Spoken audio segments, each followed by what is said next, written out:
안녕하세요, 여러분. 잘 지내셨죠? 가을의 날씨가 더욱더 쌀쌀해집니다. 감기 조심하시고 건강하실 바라고, 오늘도 이어서 우리 계속해서 톨스토이가 만난 예수에 대한 이야기들을 계속해 보겠습니다.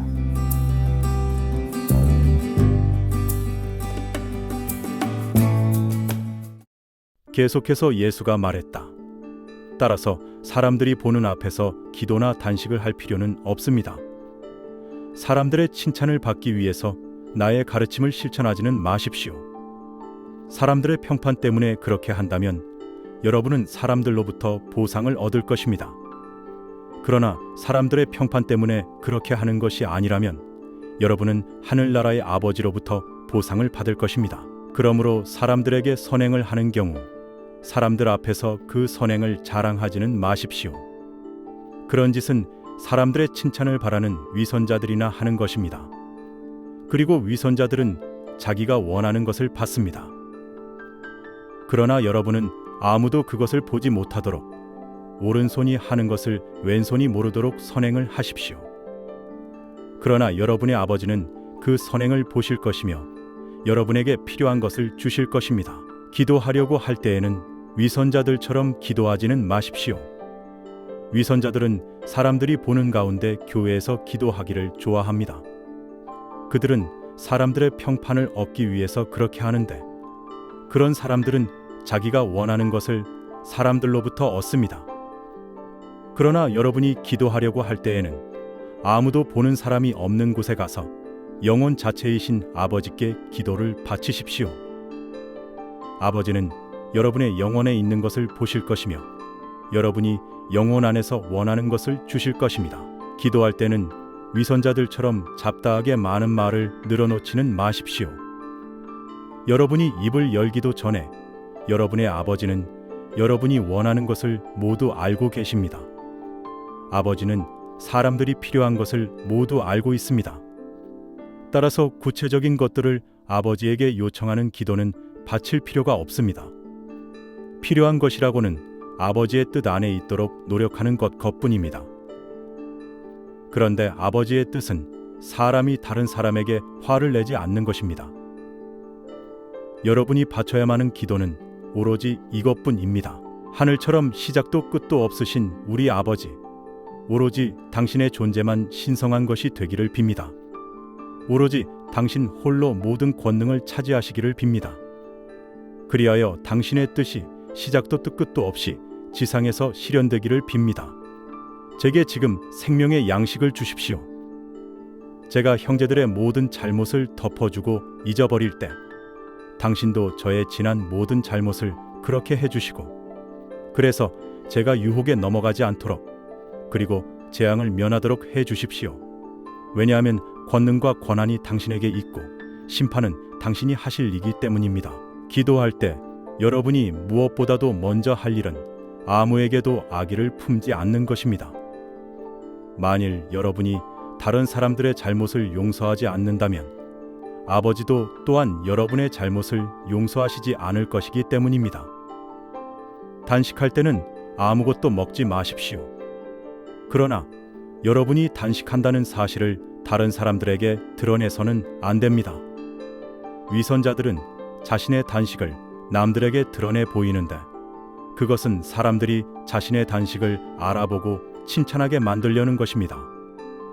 이런 종류의 단식은 필요하지 않습니다. 물론 사람들은 위선자들을 칭찬하고 그들은 자기가 원하는 것을 얻습니다. 그러나 이러한 칭찬은 피해야 마땅합니다. 여러분은 그런 식으로 단식하지는 마십시오. 오히려 배가 고파서 고통스럽다 해도 유쾌한 표정을 지으며 돌아다녀서 사람들이 여러분의 단식을 알아채지 못하게 하십시오. 물론 여러분의 아버지는 여러분의 단식을 알 것이며 여러분에게 필요한 것을 주실 것입니다. 4-3 챕터를 이야기하려고 하는데 여기에는 세 가지 경건과 주기도에 대한 이야기들이 나옵니다. 이 내용은 마태복음 6장에 자세히 나와 있는 이야기들을 톨스토이가 새롭게 풀었는데요. 특히 이 부분은 여러분 잘 아시는 산상수훈에 관한 부분입니다. 그 중에서도 기도와 구제, 단식에 대한 이야기인데 예수님은 이런 일들을 할 때 사람들에게 칭찬을 구하는 일을 하지 말라고 말을 해요. 근데 톨스토이는 좀 더 강하게 이야기합니다. 이런 사람들의 칭찬을 구하는 행위를 위선적인 행위라고 말하면서 철저히 배격하자고 말을 하죠. 그리고 늘 이야기하듯이 톨스토이는 내면의 영적인 진정함을 추구합니다. 특히 여기에서는 주기도문에 대해서 이야기를 하면서 좀 더 내면적이고 범신론적 신앙관을 볼 수 있는 것이 특징입니다. 자, 좀 더 내용을 깊이 들어가 보면 톨스토이는 기도나 구제나 단식 같은 이런 모든 종교적인 행위를 그 동기가 어떠냐를 아주 중요하게 문제 삼아요. 그래서 많은 사람들은 사실은 이런 걸 하면서 외부의 타인들의 칭찬이나 내 삶을 인정받고 싶어하는 것들이 있는데 그것은 정말 신앙생활의 큰 적이라 위선이라 규정을 합니다. 그래서 본문에도 이런 글이 있어요. 사람들의 평판 때문에 그렇게 한다면 여러분은 사람들로부터 보상을 얻은 것입니다. 다시 말해서 세속적으로 칭찬을 받았다면 영적인 보상을 받을 수 없다라는 뜻을 말을 해요.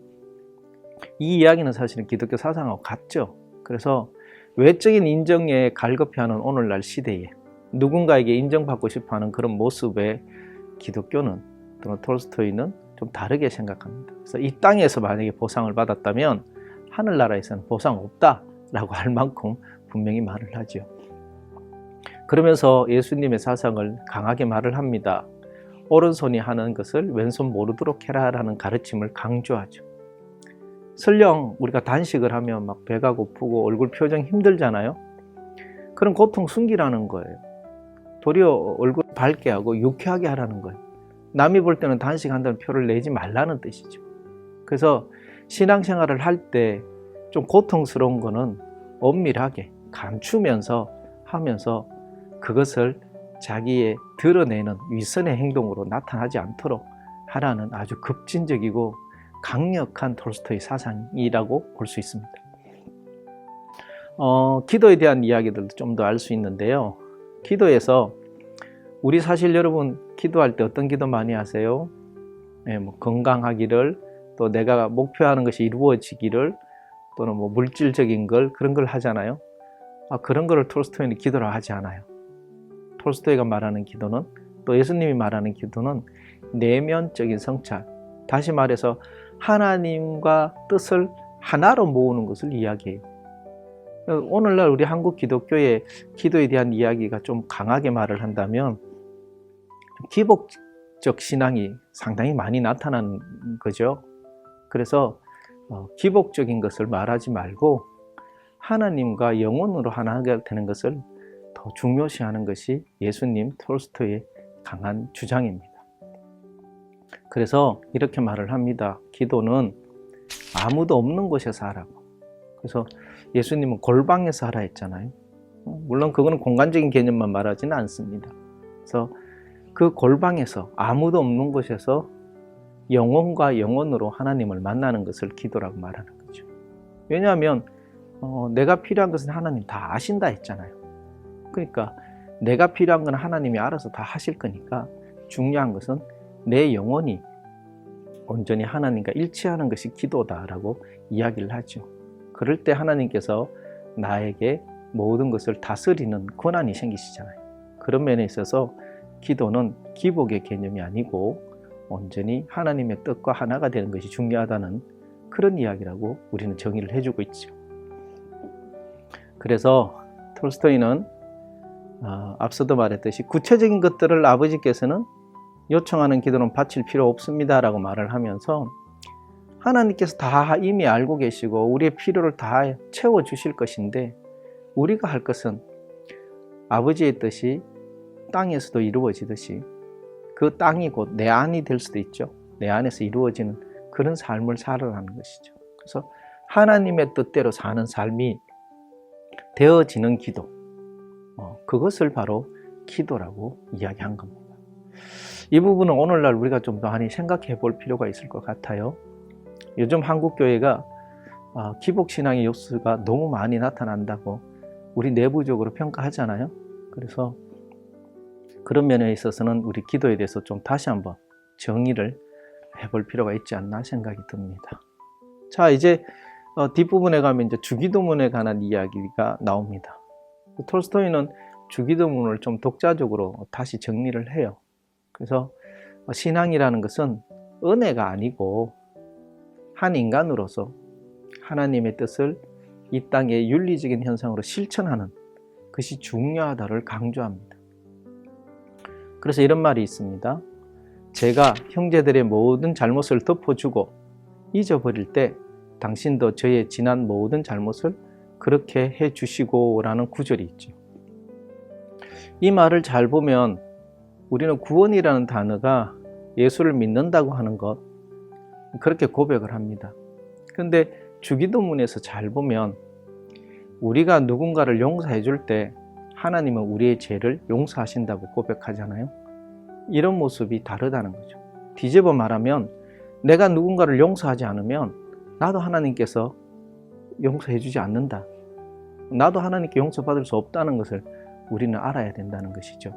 그래서 이런 면에 있어서 신앙은 또 구원은 행함으로 나타나는, 그래서 특히 윤리적 실천, 즉 사랑으로 이 땅에 나타나야 된다는 것이 아주 중요한 필수적인 전제라는 것을 톨스토이는 이야기하고 있습니다.